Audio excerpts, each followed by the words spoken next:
Well, hello, and how in the wide web world? Oh man, it's my signature line. I messed that up. Hey, I am so excited you are here today. My name is Kevin Kolbe, and this is a little show we do called Behind the Live, and I do it with my good friends at Ecamm. This whole thing is powered by Ecamm, the absolute, positively best way to live stream on a Mac. Now, you may say, Kevin, because that's my name, I don't have a Mac. Well, first of all, I'll pray for you. And second of all, this might be a reason to get a Mac. There's some big announcements in the Mac world, and I'm going to ask our special guest maybe about that and how that fits in with Ecamm. But really excited. We do this every Friday, 1 o'clock Eastern Time. And the whole point of this show is to take you kind of behind the scenes of live streaming, to kind of strip it away so it doesn't seem so scary. So maybe you think about live streaming. So if you're new to live streaming, if you are just maybe thinking about live streaming, well, first of all, today is the show to join us because I'm going to have a very special guest who knows he knows at least half as much about Ecamm as somebody else. I'll tell you that in a minute. We got folks already checking in, saying, hey, anytime today, if you guys have a question, make sure you drop it in. Make sure you say hi and tell us where you're from. Hey, this is Behind the Live!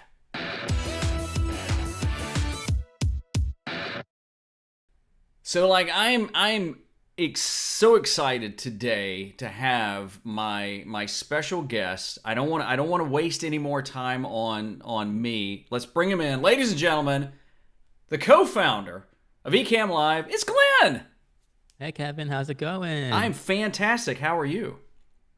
Excellent. I'm still just grinning ear to ear from whenever I see one of your little video like little bumper rolls or clips or anything. I just crack up. Well, that makes me feel good, and that's a great segue into something. So, sorry, I'm getting all parched all of a sudden. Hang on one second. Stay hydrated. So, when I got the confirmation from Katie Fox that you had said yes, I'll be on, so Kevin will leave me alone. I think that was the message. I thought, Glen deserves, and guys, I'm having a little focus issue with my camera. Never had it before, so forgive me for that. But I thought, you know what?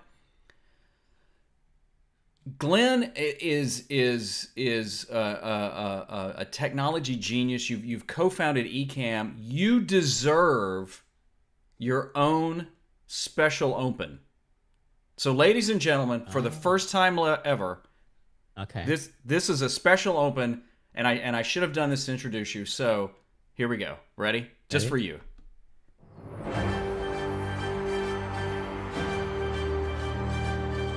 It's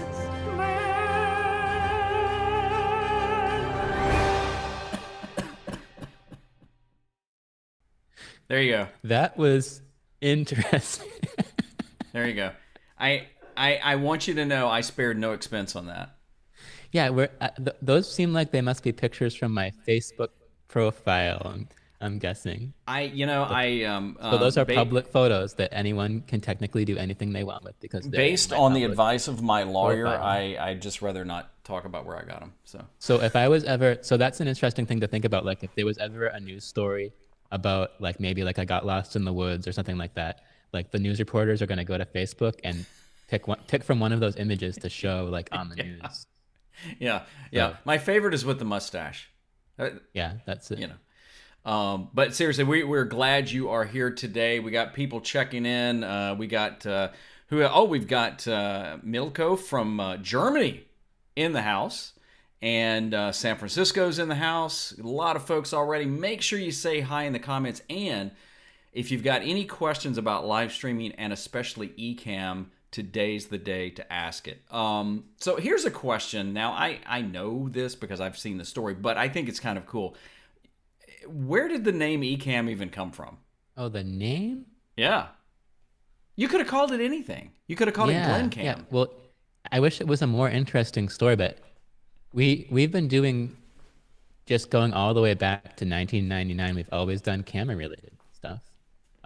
We have audio visual background and Mac background. And the product we were working on way back 20 years ago was actually, interestingly enough, a live streaming product. You could live stream, you could set up a webcam connected to your Mac for macOS 9 and stream out that video stream. And I think that's why we chose that name. Back then, it was really hard to find a web address that was short. So when we found Ecamm, we said, "Oh, that's nice short camera, kind of camera related domain that we registered for that." But that product that was actually never released because then Apple came out with macOS 10, and we never ported it over. And then we started doing completely non-camera related stuff for a while. But yeah, but that's the reason why we picked that. It's just that domain that we had lying around, and it has been since 1999 that we've had that Ecamm name. Yeah, and you know, I was trying to think the other day. I know I've been with Ecamm, you know, as a customer using it for quite some time, and I know that there was other products in there, but the one that I just always stuck with was the Ecamm Live that I honestly will use for. This is annoying. Sorry, not you. My camera going out of focus, but I actually use it, and I know it's Ecamm Live, but I use it a lot just to do recording. Do you find that too, or do you think most people are using it just to go live with? It does turn out to be a really cool way to make a recording. I mean, there's other apps for that. There's what is that? The one that's usually for screencasts. Help me out here. The what is it? ScreenFlow. Yeah, the ScreenFlow. There's iMovie. There's a lot of different ways to do it. But since Ecamm Live is designed for that sort of live situation where you're bringing things in as you go, it is a really unique and clever way to just make a recording. I used it for a couple presentations that I did. So I was bringing in overlays. I was using the scene feature, switching scenes, and just using the record only feature. And then I would bring those clips into iMovie and stitch them together in some way. So one thing that we don't have is any sort of a concept of a timeline like you'd find in ScreenFlow, but yeah. It works really well, and the recordings are beautiful. I mean, they're top quality recordings. You can get the 4K. Oddly, there aren't a lot of apps on the Mac that have real 4K recording support. I don't know why. I mean, I think it's just was kind of a really niche thing, and I'm sure a lot of developers have it on their to-do list as like, yeah, we should someday get that 4K working. But like when we got the like a couple years ago when we got the Brio, that claimed it had 4K support, we plugged it into our Mac. We couldn't even find an app that could record the 4K from the Brio. So when we got that 4K support in there and got it working really well, it was satisfying to be able to see how easy it is to just plug in either the Camlink 4K or the Brio and just start recording this beautiful, smooth 4K. So that's a sort of a hidden Ecamm Live feature there. Well, you know, we were talking right before we went on that, you know, well, I mean, my history with Ecamm, I mean, I was using, I've used several different cameras, but when I finally went to the M50, just being able to plug in, you know, the USB cable was like phenomenal. And that to me just opened up the whole world of like, oh, wow, you know, and this is before Canon released the ESO utility beta, which is great for other programs, you know, but then that's why I eventually just changed out to the camera I'm on now is the M6 Mark II, going through a Camlink, so I can live stream in 4K. So you're streaming this out in 4K right now? Yeah, I am, and you know, I don't know why all of a sudden the focus has decided to have an issue. I did change my setup. See, it just went out of focus again. I did change my setup just a little bit a few days ago, and I changed the placement of my camera, and I'm thinking that may have something to do with it. I don't know. It seems like I mean, autofocus probably is great, but when it starts to mess up, it can be a little confusing. I mean, we usually try to just do manual focus unless we're kind of in a rush setting up. once you get, That's but then you need like another person to focus you, so that can be a yeah. little tricky. Yeah, I've heard that my whole life, that my wife's told that all the time, is that you need somebody to focus Kevin. But you brought up something though that I like about Ecamm, is that the fact that it's you see, you can tell what resolution it is in the back end of it, whereas like some programs it's like best quality, high quality, good quality. And my assumption is, by being able to provide 4K, that's a huge point. But that's a financial investment you're making in the product, so those of us that use it can look better, right? Yeah, and I mean it's confusing. Like our goal with Ecamm Live is to just make it really really easy to use and kind of in Apple's style, sort of abstract some of that finer detail, that those things that we don't want people to have to worry about. But then when you start talking about resolutions and frame rates, it's kind of like, well, how can you really avoid that all those details? Like we have a whole support article that's like 3 pages long about here's how to get 4K streams, because it's not just the camera that needs to be 4K, the encoder needs to be 4K, the stream needs to be encoded in 4K.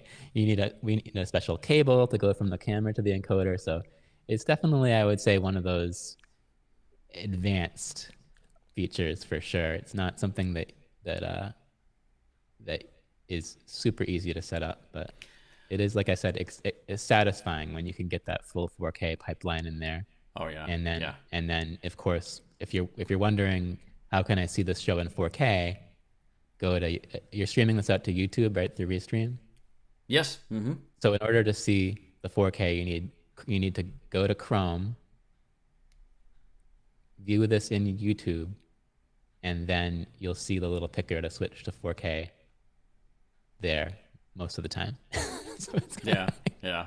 Well, Milko's saying it's great for recording multiple high-end DSLR Canon cameras, and that's true. I mean, I know of several other creators that use it for, you can almost, what in my old world we called it punching it live, where you can cut in and out between cameras, and then when you're done recording, you've got almost a finished video, which is amazing. Nice, yeah. Oh, so I see this comment coming in. Do you see the comment from Terrence? No, I saw this one. There's a reverb on Glenn's mic. Let's get some inside info already. I think they're just hearing the echo from my mic, since you're not wearing headphones or running the echo cancellation. That could be it. Yeah, one of the things that we were testing earlier is the echo, because I had changed to a different mic, and then I went back to my Rode.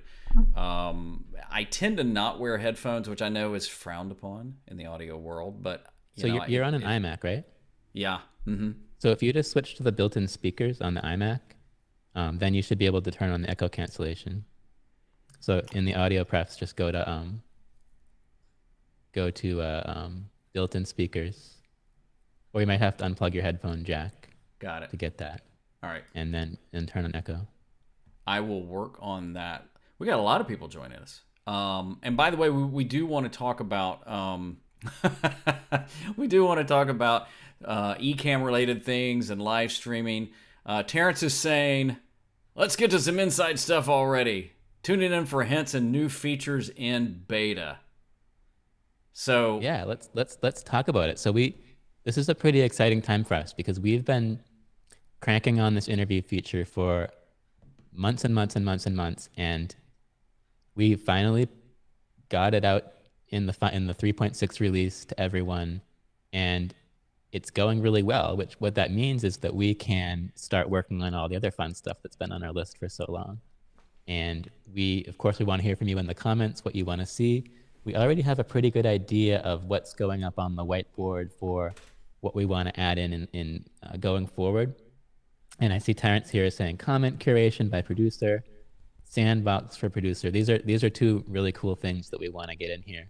The comment moderation thing is actually pretty straightforward. So say you're on a show like this and you have comments just streaming in, hundreds of comments, and you want to, of course, respond to some of the comments, but they're scrolling by really, really quickly. What we're adding in is the ability for the producer to just kind of like basically favorite comments as they come through. So then once you've marked comments as favorites, then just filtering, you can just filter the comment list by uh, just, I want to just see all the favorite comments, and then those are the kind of the ones you'll cycle back to. Maybe they're good questions you want to answer. Where right now it's just kind of a big list, and as soon as things scroll off the screen, it's hard to scroll back up and find them again. Yeah. And then the neat part about that is we can extend that and maybe even let the guests also favorite comments. And also, if there's a separate producer person, like say I had Ken watching this, but he's not a guest, but he's kind of just watching the show, providing some sort of a web interface that looks just kind of like the guest window, but you're not a guest. You just have the comments, and you can moderate those comments as they go by. So something we're working on there. And then the sandbox for the producer. This is something that Ecamm Live has just kind of never had, and comes up now and then, this concept of like Kevin, if Kevin put like a graphic on the screen right now or wanted to set up some sort of custom layout, that's just completely live, right? Like the whole concept of behind Ecamm Live is like anything you do during your show, it's just like, it's there, it's on the screen. The viewers can see it immediately. There's no ability to say like, okay, I want to go kind of behind the scenes, set up a scene with this graphic and maybe this layout, and then once I'm done setting up that scene, kind of like push it live. So that's something that's right around the corner, where you'll just be able to say, okay, I want to make edits offline, kind of go into into like an editing mode, and make a bunch of changes and then push it live, and then it will just fade in with all those changes. So that's something you're thinking about, and you, I mean, it just, I think, you know, it's easy for us to say, wow, you added the interview feature, which was and is phenomenal. Not to have to use Skype, but then it's like, okay, well then just add this and just add this, but it takes a little bit of programming to figure this out, right? Yeah, I mean, it's not necessarily even programming that's the case. It's really is the design and the user experience. Like, we don't want to break the magic as far as keeping the program really easy to use, right? Like, so like, say we added something where when you add an overlay to the screen, it doesn't show up right away. Like, that's cool because then you can position it, you can put it right where you want it, and then put it live. But that's also adding complexity and adding steps. So like, then maybe you want to throw a comment on the screen, and suddenly it's not one click anymore. Now it's 3 clicks. So making sure that we implement things in a way that is not going to make things more confusing and more complicated. That's the key. Like, we want to keep that simplicity concept going. So sometimes it takes us a while to kind of design it out. And you see the same sort of thing with the multi-streaming that we're working on, where you'll be able to go out to more than one platform. We want to make sure we do this right. So I see the comment, simulcasting. We want to make sure we do this right, do this simple, make sure that you can still schedule, that everything is going to work properly, and that everything, and that it's still easy to use. Because right now you go into Ecamm Live, you see the Go Live button, you pick your platform, you click Go Live, and you're live. We want to make sure that that still is how it works, maybe even make it a little better. At the same time, add in this great ability to stream out to an arbitrary number of platforms, and still bring in all the comments and reactions and everything at the same time. And you know, let me throw this out there too. I mean, if like somebody asks, you know, what is simulcasting? So like right now, this show is simulcasting, multicasting is what I call it. It's the same thing. So we're going live right now to my channel and Ecamm's channel at the same time. By the way, great time to say, why don't you subscribe to both? But the way we're doing this is we're going through Restream, and then we send the one signal to Restream, and inside of Restream, we've said, okay, send this one signal to Ecamm, send this one signal to my channel. We could do it with YouTube and Facebook and things like that. So that's what it is. It's just being able to go to multiple platforms at the same time. And then the question that's brought up, and you guys have even talked about what you were just talking about, is eventually we'll be able to just do that with inside the Ecamm platform and won't even have to go through a third party, right? And it'll just be easier, some drop down or something. So we're using Restream right now, and it's an awesome service. And the things that they've been adding over the years are great for this kind of thing. So Kevin's just streaming to one server, and then they're handling the details of sending it out to the other servers, as well as aggregating all the comments from the different platforms and sending them along to Ecamm. So that's a pretty big technological accomplishment. But the downside, well, one downside, of course, you have to sign up for more than one service. But the other downside is there's just, whenever there's more than one, whenever there's lots of moving parts, there's always sort of room for things to mess up. I almost feel like relying on Restream is just adding that additional possibility for something to kind of not work right. You know, like they are pulling the comments from the different platforms and pulling them onto their system and then sending them to Ecamm Live. It's just kind of like this multi-step thing where when something's not working, it's probably somewhere in that mix. Whereas when we're streaming directly to a platform, there's no middleman, you know what I mean? So it'll be nice when we have the built-in multi-streaming just to say, you know, where we have direct access to each one of those platforms, and that's it. But that said, one of the cool things you can do with this Restream setup is, like Kevin said, he's streaming to an Ecamm YouTube page and Kevin's own YouTube channel. So the neat thing about that is, like, he didn't have to like authenticate into Ecamm's channel. Yeah. Like, we were able to just go in to the Restream dashboard and link up any channels that he needed to go out to, which is actually kind of convenient, as long as you don't forget that you're linked up and then accidentally stream to the wrong channel later on. So, yeah. I want to get to a lot of these great questions that are coming in too, Kevin. So here's one, and says, now the MacBook Pro is outdated. Can't use beta anymore. Getting a notification, no metal support. Oh yeah, that was a totally a cool feature we added in beta 2 a couple days ago, where we dropped support for some older Macs, like we're talking like way back, like 2011 Macs, and we didn't realize we kind of looked at what Macs supported metal, and we were like, well, okay, that's going really far back. But I guess there were a few Macs that kind of fell under the radar. So we've gone ahead in beta 3 and beta 4 and fixed that. So if you're still getting that message, make sure you grab the latest beta. It should still let you in now. So good to know. Yeah. Well, since you can, I should mention, since they can't open the program anymore, they wouldn't be able to use the auto updater. They should go to ecamm.com/beta and just grab the latest beta and install it manually.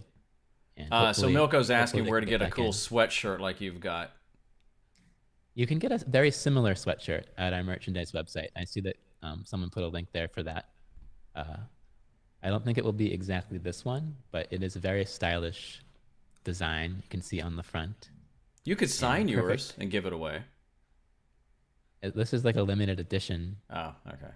Hoodie. Well, you'd have to wash it. Give it away. All right, so my virtual Jericho is saying it'd be great to be able to talk to guests when they are not in the live stream to warn them that they're about to go live, like at the end of a video. Yeah, this is a huge request, and this is another case where we just want to make sure we do it right, because tech to make sure that like the people realize that, because it would also be a little weird if people were saying stuff and they didn't think they can be heard, but they actually can be heard. So. But like, for example, when Kevin was rolling his countdown at the beginning of the show, it would have been cool if I could just kind of chat with Kevin. Yeah. But so that's something that's coming in a future update, is this sort of off-air conversation ability. I know that'd be that nice. Another simple way to do that is just to have a private chat in the interface where you can type back and forth. I know that I've seen other solutions that have a guest feature where there's just like a text chat. It's very straightforward. So anyone can join the sort of private behind the scenes back channel chat and type back and forth. So that's something we'll probably be adding too. But yeah, having that sort of talk behind the scenes feature because like if you roll a video in Ecamm and there's no picture in picture, it automatically mutes your mic and automatically mutes the guest's mic. And at Yeah. that point, I think it would be cool if people could just kind of talk, Yeah. Yeah, especially. I ran into that the other day, but thankfully I did a run through before my presentation and fixed it. So this was actually a follow up on a question about being able to see super stickers, and then this is on in multi-platform. So can you see super stickers in Ecamm? Unfortunately, the super stickers don't come through YouTube's API. We can see that you got a super sticker, but we don't have. It doesn't seem like we have any way to get the actual sticker graphic, unfortunately. So that's a limitation of YouTube's API. I don't think, and that's the same reason Restream is not. Uh, Restream is pulling super chat. I think it will pull the super sticker information, but it won't get the actual sticker, unfortunately. Well, and sometimes the limitation is on the platform too, right? I mean, like when Facebook changed the way names could be, shown and permissions and things like that. That has to do with the platform. Yeah, I mean, we have access to these for the most part really powerful APIs for Facebook and YouTube. But if something's missing from that API, there really isn't a whole lot we can do to work around that. Uh, Facebook is a case where most of their API changes are over the years have been based on sort of little privacy panics that Facebook has had, where they will be trying to make sure that the API isn't inadvertently opening big privacy holes. But YouTube's API has been a little different. It's kind of been it hasn't really changed much over the years, but then the downside to that is like if there is some weird issue with the YouTube API, there's not really a process for us to request changes or report issues with it. It's very opaque. When you're dealing with Google, there really isn't any sort of channel for that kind Just of kind of thing. run Like, with it. there's no place where we can go, oh, hey, YouTube, we noticed there's no way to get super stickers. No, nothing like that at all. My virtual Jericho is asking something you heard about is preview of scenes a bit like in the Ecamm Mini. Yeah, we kind of touched on this in one of our videos when we were unboxing the A10 Mini. We realized, well, we could actually put it up on a display and have a heads up of all the different cameras. As far as previewing scenes that aren't running, that is not something that we have necessarily thought a lot about, because when you start talking about rendering several different scenes at the same time, you are going to be using a lot of processing power. Right now, we will only ever be rendering at max 2 scenes. Like for when you do a cross dissolve between 2 scenes, like Kevin just did, that cross between the 2 scenes, that's rendering 2 scenes at the same time. When you just because it needs to do the cross fade, but rendering several different scenes might be a little much. But having a live camera switcher that's bigger than the teeny tiny one we have in our main window right now is a big feature request. There really isn't any special reason why it's so microscopic at the moment. It's just kind of like something we haven't got around to doing. But if you've seen how the A10 Mini does I don't even know what the technical term for it is, but you can connect a display that has this cool heads-up screen with all of your connected cameras, your sound levels, decibel levels, and everything all up on a screen. That's actually something that we want to add, where you'll be able to just connect the display that has basically a customizable view of your cameras, your sound levels, everything like that. Yeah. It'd be so much more like right now we have a feature where you can connect the display and it just shows the program feed, shows your output, which is useful, but I think it would be way cooler to have more than one thing on that screen. Yeah. So Mira was asking, is it safe to upgrade to Big Sur, which I think was your nickname in high school, wasn't it? Big Sur? It was Big something. I can't really remember what the details. Glenn will never be on my show again. Well, I He's think gonna block me on Facebook after this.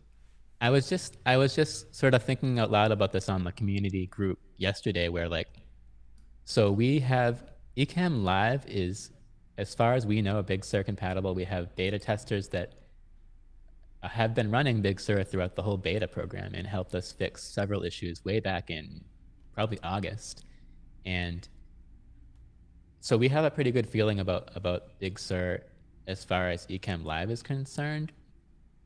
But then I was thinking, well, I started looking around online and realizing that we're in a pretty good spot compared to everyone else. Like, if you have any other things that go along with Ecamm Live for your broadcast, you may want to really make sure and do your research. Like, if you go to like Blackmagic's website, it's really hard to even determine what's Big Sur compatible and what's not. If you go to Rogue Amoeba's website, if you're using Loopback, they just posted their Big Sur updates like earlier this week. So they are saying they're compatible, but it's all pretty new stuff.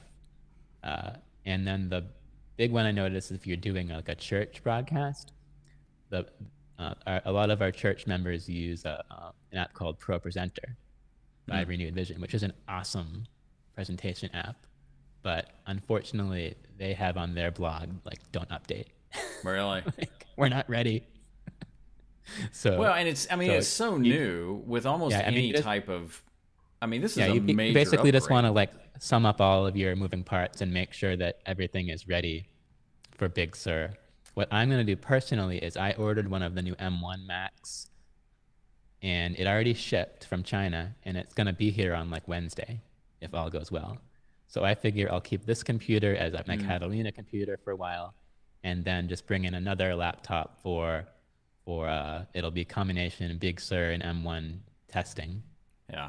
And which brings me to another point that I wanted to make is like, if you watch Apple's video where they're saying like 3 times faster CPU and like, what is it, like 5 or 6 times faster GPU, that is a huge deal for Ecamm Live or any other app like this where it's really processor intensive and really graphics intensive. These things are going to be amazing for live streaming, like apples and oranges. Like, if you watch that video and you see, like, one of the reasons processor speed has not been increasing over the past couple of years, like people expected it to, like if you extrapolate it out, like, oh, we have like 2 gigahertz machines in like 2006, by 2020 we'll have a trillion gigabyte machines. Like, the processor speed has stagnated, and one of the reasons why is because people don't really need faster processors. Most people are just like browsing the web and reading the news and doing their email on their computers and watching movies. And the faster the clock speed, the more battery life it's going to use. So it's like, why make a faster computer? And if you watch Apple's video, they actually kind of struggle to describe why you need a faster computer. They're like, well, people that are doing video editing and coders building their tools and people that are doing complex 3D modeling. You know, it's like, well, one of those things is live streaming, where you want you want speed and you want graphics processing. The fan, and Brian is saying here in the comments, will fan issue be resolved? Brian, the new MacBook Air literally has no fan. Like, that's how thermally efficient these things are. That's amazing. We got one of the minis I assume I can talk about it now, that before it was under NDA, where we have one of the development test kit minis from Apple, the M1 chip, sitting on our desk. And we had Ecamm Live running on that thing in full resolution, and it was just silent, which was just so cool to think about. Like, it didn't, and it's still running emulated. It's not even native chipset yet. Yeah. And it was running super fast, and it was completely silent. The fan didn't come on for a month. Like, wow. There is a fan in there, I think, but there must be a fan. But we're just so excited about these, because this is kind of like a huge deal for Ecamm Live, where you'll be, I don't know yet, of course, because no one's seen one, but I think these new MacBook Airs with the M1 chip are going to be a powerful live streaming tool. Wow. I think they have the same chip as the 13-inch MacBook Pro, just throttled down a little bit so that they don't heat up. But it's going to be, Frank is chiming in saying the MacBook Air has no fan. which is totally crazy. I think they tried this when the MacBook Air first came out 10 years ago. I think the first MacBook Air had no fan, and they kind of like gave up on that idea. That's crazy. Small Town Famous was asking, I'll bring that one in again. Any plans for proprietary widgets? So Who doesn't I'm love a thinking widget? by that question they mean like, well, there's a couple ways that could work. Like traditionally, a widget is essentially a website with a transparent background, and you can overlay that as an overlay over your stream, and that website is then tied into your platforms typically, or some sort of other platform. So maybe it's showing like a comment stream or a viewer count or a tip jar amount over your live stream. I think if we were to add proprietary widgets rather than using a web sort of approach to that, we're basically just adding sort of a new kind of overlay that's has a little bit of intelligence in it. You know what I mean? So like, say you wanted to, what's an example? Maybe like some people want to overlay their comment stream. Mm-hmm. So building some of these things into the app. So let us know what you'd like to see as far as these widgets go. I could see Our widget, polls, yeah, quizzes, and things like that too. People using yeah. I those a mean, lot. our widget support has always been a little bit not as great as it could be, and the reason for that is that Macs use WebKit for their websites, and everyone else uses Chromium. So like if you're running like basically anything else, it's using Chromium to render those widgets. Whereas we decided we would do our widgets with WebKit, and so we run into situations where like they don't quite some widgets don't work. If there's a WebM video, it won't play. If there's some really advanced CSS animation in the widget, it doesn't animate. So we support basic widgets pretty well, but I don't. But I'm not fully happy with our widget support right now. Unfortunately, the workaround would be to like build Chromium into the app, which would double the size of the app, like just for widget support. But it's not. It wouldn't be that big a deal. So But basically, like pulling Chrome. Like if you look at any sort of Electron app right now, like Skype or what's an example of any sort of Electron app that's on the Mac, they're just these massive apps that basically have an entire version of Chrome inside them to power them. We would kind of need to bring that in. So Shane was asking, are there any other widget creation tools that you would recommend? We did most of our testing with Streamlabs widgets. They provide a pretty good alert box and a pretty good chat box, and it's all really customizable. So if you wanted like to put the YouTube comment stream on here, just go to streamlabs.com/widgets and set up a comment stream. Or if you wanted like a subscriber alert or something like that, they handle that kind of thing. And all of that integrates perfectly with Ecamm, right? Yeah, yeah. And there's a service stream elements, which people have played with, which seems to kind of not really work as well with Ecamm Live. The stream elements widgets are full screen. Like the idea is like you kind of design out a canvas on stream elements and then bring in that full screen 1080 by 1920 widget, and that tends to seems to kind of overload Ecamm Live a bit to have a giant full screen widget refreshing every 30 times a second. But I would call our widgets a work in progress. Completely different question. They say your mic sounds great. What's your setup? This is a Shure SM7B, which is like the mic of movie stars. This is an awesome mic, and we have it plugged into a Rodecaster Pro, and we have checked all the boxes. So like if you have one of these Rodecaster Pros, they have built-in audio effects, and since we're not really like audio experts, we just checked all the boxes. I'm trying to find it right now. Where's the effects audio? processing. Oh, that's not it. Where's the effects? Anyway, they're like podcastery effects, like big bottom and Right. so it's applying noise gates, taking out the background noise, making my voice sound deep and rich and radio DJ like all in the Rodecaster Pro computer. So Rodecaster Pro, we like it so far. It's expensive. It's really positioned as a pro product. Yeah. But it does a lot of stuff, and we found it very easy to set up. And I would certainly recommend picking one of these things up, especially if you also do podcasting. I was going to say, I see more and more podcasters like Pat Flynn and some of these other guys that just swear by it.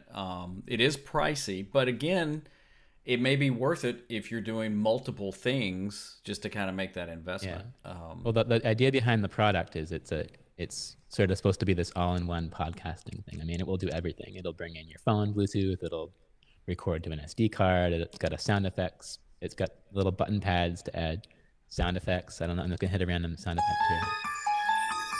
I don't know if those came into the broadcast or not. It's Ecamm Live with Glenn. You like that? Don't make me play your open again. That wasn't an Ecamm Live sound effect. That was just like that was just you. The broadcaster has presets. Mike was asking, I don't know if we covered this earlier, when will Ecamm support the M1 chip natively? Hopefully pretty soon. So basically, going behind the scenes a little bit, since Apple's in this cool situation where they own the whole tool chain, from code to development tools to the chip to the computer. So they can really abstract a lot of this chipset change stuff from the developers really easily. All that you hypothetically need to do to build a native version of your app is just build it in the new version of Xcode, and it'll build it for the M1. It's never quite that simple, unfortunately. That's the hypothetical.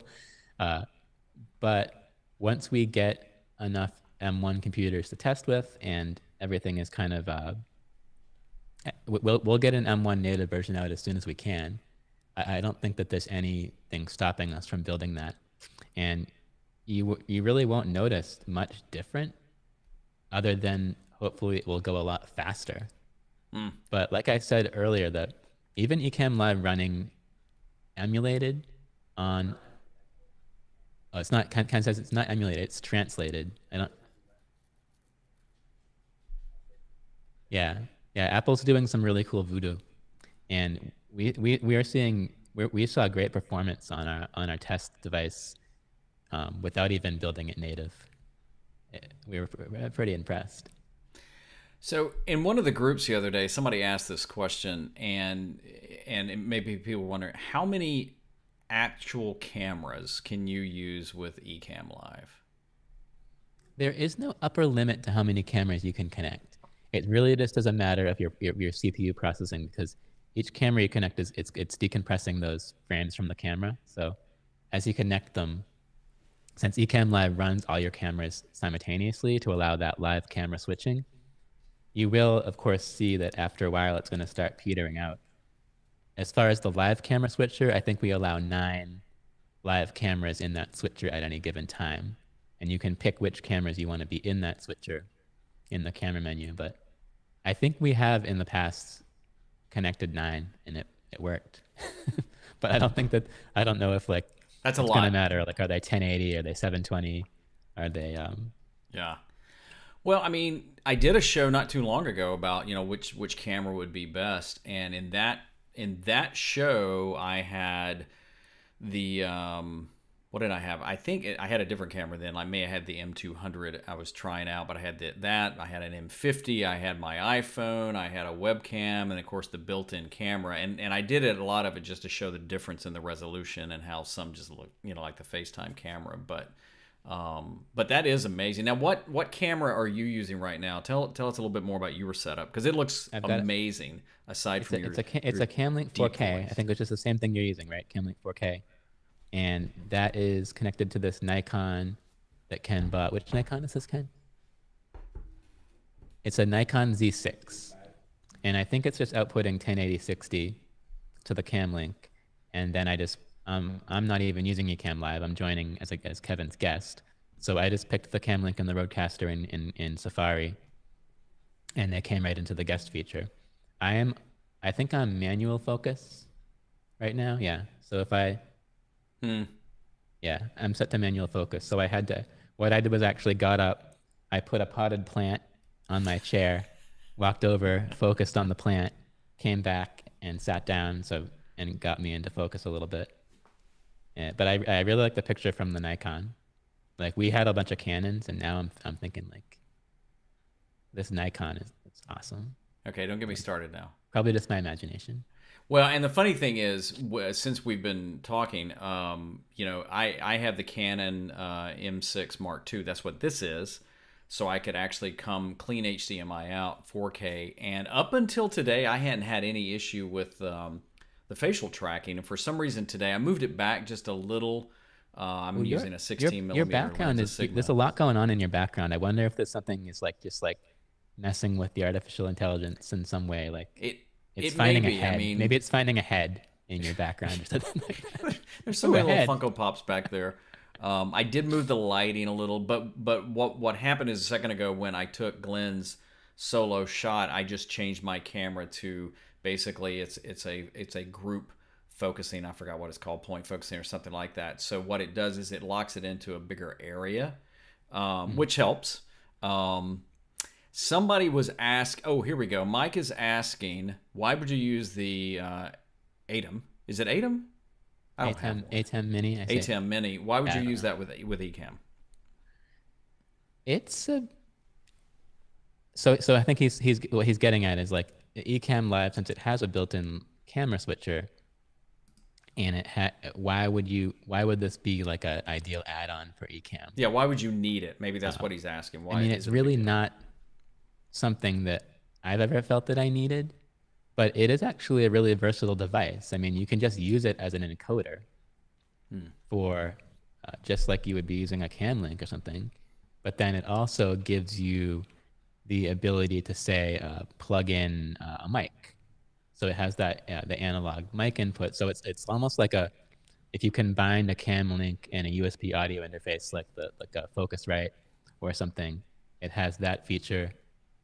And then also now that you have an A10 Mini, like let's say you were in some situation where you just wanted to direct a show that's not live streamed or maybe not through Ecamm, you have that powerful live camera switching ability in there. So I don't know. Yeah, I mean, I see Mike's point that like it's Yeah. not really something that adds a lot of value when you connect it with Ecamm, but it's a cool tool. It's designed just kind of like the Rodecaster, designed to be sort of a standalone production tool. Even I think the A10 Mini Pro even has like live streaming, right? So it's like, And that, yeah, it's weird. but it's true, not a giant advantage to that. Now, the tool that I think you really ought to invest in is a Stream Deck, and I use it even just in my daily tasks of just apps and websites, just shortcuts and stuff like that. Oh look, we're being video bombed in the background. Look at Okay. that. It's like I'm seeing double. There we go. Yeah, I have this is the mega Stream Deck, Yes. not plugged in. But once you go 32 key, you just can't go back. The other one looks tiny. Yeah. I Once did you get the 32 key one. My first Stream Deck had 6 buttons, and I thought, nope. Oh, you had the mini. You had the Yeah, the really I'm not mini doing one. that. And for the longest, I had the 15 button, but the 32 button, I switched to that not too long ago. It's so nice just to be able to load scenes. Like I can easily go to Glenn's camera, go back to this. It just makes it so nice. So you're switching.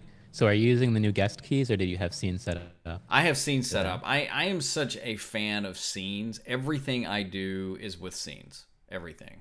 Why don't you explain? Because again, I think when Ecamm Live brought in the interview feature, those of us that had been using it and counting down the days we didn't have to go to Skype anymore were so excited. But talk a little bit about the difference between running the scene with it and then running the actual button that is integrated with Yeah, Stream I Deck. mean, there's always kind of been two ways to use Ecamm Live in general. One would be for the planners out there who want to set everything up just perfect and plan out their whole show. You set up scenes, They've got exactly how you want your cameras laid out, your overlays, everything. And then when the show is running, all you're doing is just going scene, scene, scene, scene. So if you had your Stream Deck set up, for example, it would just all be pick scene keys. There's a Stream Deck key that will just punch up a scene. You're not doing any camera switching. You're not changing source modes. You're just picking scenes.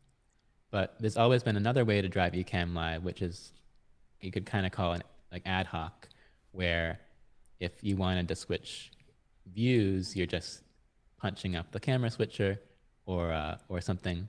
If you wanted to roll a video, you're just going to video mode. And we wanted to provide both of those abilities for interview mode. So if you look at the interview mode window, we have those blue buttons for the host and the guest, where you can essentially say like, I want Kevin solo, I want Glenn solo, I want to add Glenn on the right. Do you want me to show that while you're talking about it? Would that be good? Yeah, I mean, you could go off script here a little bit if you wanted. Yeah. So Use we're going to go into live live demo right now, which everybody should be able to see. Yeah, your screen is gigantic, so it's kind of tiny, but I can still see it. But you can essentially drive the show using these blue buttons. Does that help? Yeah. And so we wanted to make it so you didn't have to set up scenes in advance. You could just kind of say solo, split screen, back to my, and then, so like if you click your add right button, well, I'm already on the right. There, I just made you to the left. Yeah, so if you wanted to solo me, you click solo, and then that will change to a back button, and that'll go back to the previous layout. You can see there's a way to just kind of like do an interview on the fly, which is kind of nice. Anyway, the reason I brought that up was you can bring those blue buttons into the Stream Deck now, which is really cool. So you'll actually see the guest's name show up in a Stream Deck key, and it's going to give you a button to put them full screen or split screen. It's kind of neat. So that's a little bit of a behind the scenes of what he was talking about. If you're not used to it, I think it's good to see that. And actually, thank you for pointing out. So the funny thing is, when you're on this side of it, on my monitor, I can see everything fine. And then when he mentioned it was small, so that just keep that in mind for using the demo mode. Somebody is asking, how can I control manual stop stream from YouTube Studio just in case if something goes wrong, want to continue streaming after computer restarts? That would be within the studio, correct? Yeah, when Ecamm, if you say your computer crashed during a stream, YouTube essentially is going to keep that stream open indefinitely. Facebook, I think, will close it after, I don't know what it is, 30 seconds or a minute or something. But when you reopen Ecamm Live, it should actually offer to resume your stream automatically. You shouldn't have to do anything different. Ecamm Live will say, oh, there's an in-progress YouTube broadcast. You want to pick up where you left off? And it should happen automatically.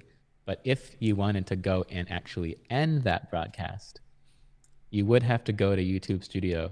And I don't remember the exact specifics behind that, but if you, somewhere hidden in the YouTube Studio labyrinth, there should be some sort of a stop button. And I do think it is, I'm pretty sure it's hard to find because nobody can ever find it. We did have an issue in Ecamm Live that was just fixed in the 3.6.2 release and the betas we posted this week, where if you're using Restream's event scheduling, it was not ending the YouTube stream, and you did have to go in and end it manually, but that should be fixed now. So if we're running into that problem where you find yourself needing to manually end your YouTube live stream, that we're hoping that is now just a memory. So as we start kind of wrapping this up, I think we've hit most of the questions. What do you see as the future of live streaming? I mean, any predictions on trends? Any predictions on just where it's going to go? How what are you thinking? Well, we've seen this major shift this year where live streaming has become, and live streaming and video conferencing just becoming this part of our lives, right? Where before, we did Zoom things, and there was a such thing as live streams. But usually, when live streaming was in the news, it was because of some horrific thing happening on a live stream. Where now you have the whole entertainment industry moving to live streams. We have so many users that are using Ecamm Live to bring their music to the world, to their everything that you used to do in person is just live now.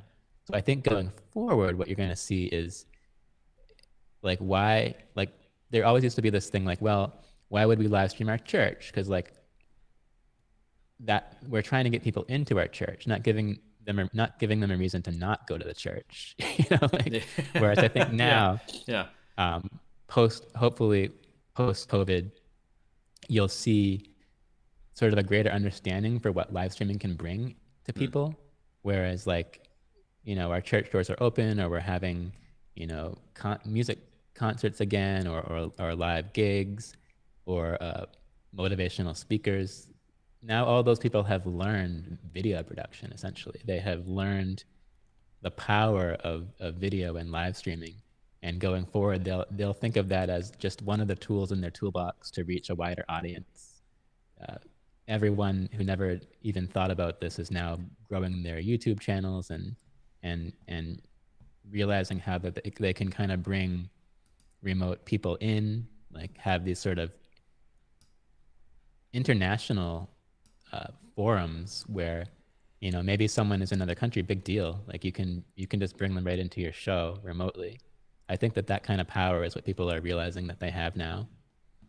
It's like, and a lot of these conferences, like these annual conferences where it came around like time for the annual conference, like what do? We're just going to have it remote. And then they realized like, wow, like we can book all these like insanely famous keynote guests for our conference. Yeah. And we don't even have to like fly them anywhere. We don't have to book them in a hotel.